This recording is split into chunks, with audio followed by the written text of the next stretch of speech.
Hello दोस्तों, मेरी YouTube channel कहानियां विद सीमा में आपका स्वागत है। शारदीय नवरात्रि 2023 इस साल शारदीय नवरात्रि रविवार 15 अक्टूबर 2023 से शुरू हो रही हैं और 23 अक्टूबर 2023 मंगलवार को नवरात्रि समाप्त होंगी। वहीं 24 अक्टूबर विजयदशमी या दशहरा का पर्व मनाया जाएगा। इस साल शारदीय नवरात्रि पूरे 9 दिन की हैं। हिंदू धर्म में नवरात्रि के पर्व को बहुत महत्वपूर्ण माना गया है। हिंदू धर्म में साल में 4 बार नवरात्रि पड़ती हैं। 2 नवरात्रि गुप्त होती हैं और 2 नवरात्रि प्रत्यक्ष होती हैं। प्रत्यक्ष नवरात्रि चैत और शारदीय नवरात्रि होती हैं।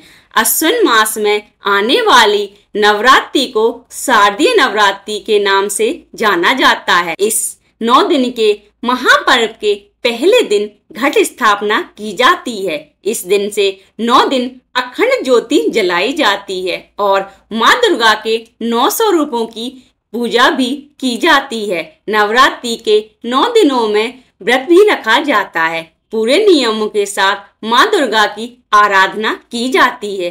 माँ दुर्गा के 9 स्वरूपों के नाम: पहला दिन माँ शैलपुत्री, दूसरा दिन माँ ब्रह्मचारिणी, तीसरा दिन माँ चंद्रघंटा, चौथा दिन माँ कूष्मांडा, 5वां दिन माँ स्कंद माता, छठा दिन माँ कात्यायनी, 7वां दिन माँ कालरात्रि, 8वां दिन माँ महागौरी, 9वां दिन महानवमी, शरद नवरात्र व्रत पारण।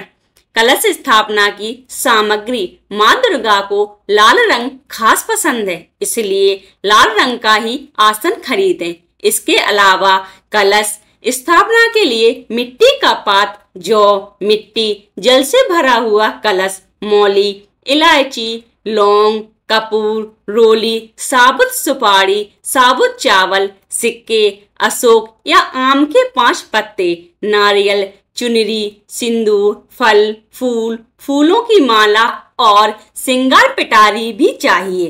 कैसे करें नवरात्रि में कलश स्थापना? नवरात्रि के पहले दिन यानी कि प्रतिपदा को सुबह स्नान कर लें। मंदिर की साफ सफाई करने के बाद सबसे पहले गणेश जी का नाम लें और फिर माँ दुर्गा के नाम से अखंड ज्योत जलाएं।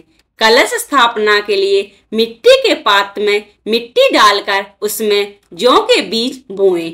अब एक तांबे के लोटे पर रोली से स्वास्तिक बनाएं। लोटे के ऊपरी हिस्से में मौली बांधें। अब इस लोटे में पानी भरकर उसमें कुछ बूंदें गंगा जल की मिलाएं। फिर उसमें 1.25 रुपया, दूबा, सुपारी, इत्र और अक्षत डालें। इसके बाद कलश में अशोक या आम के 5 पत्ते लगाएं। अब एक नारियल को लाल कपड़े से लपेटकर उसे मौली से बांध दें। फिर नारियल को कलश के ऊपर रख दें।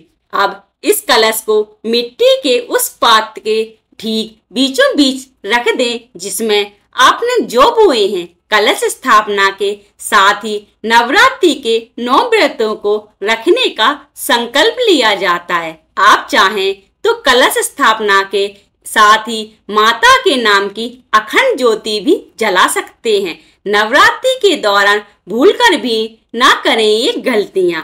व्रत रखने वाले को दाढ़ी, मूछ और बाल नहीं कटवाने चाहिए। इसी के साथ 9 दिनों तक नाखून नहीं काटने चाहिए।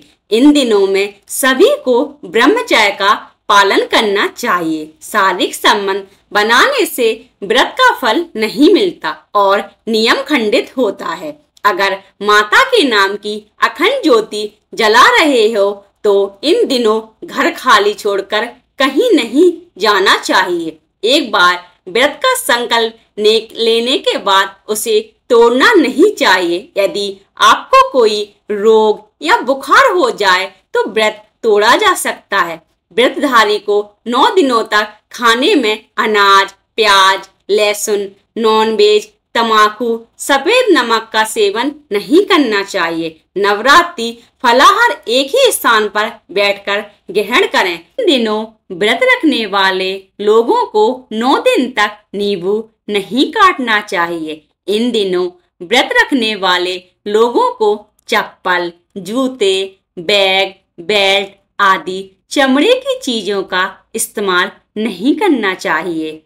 नवरात्रि के 9 दिन का व्रत रखने वाले लोगों को गंदे तथा बिना धुले वस्त्र पुनः धारण नहीं करने चाहिए।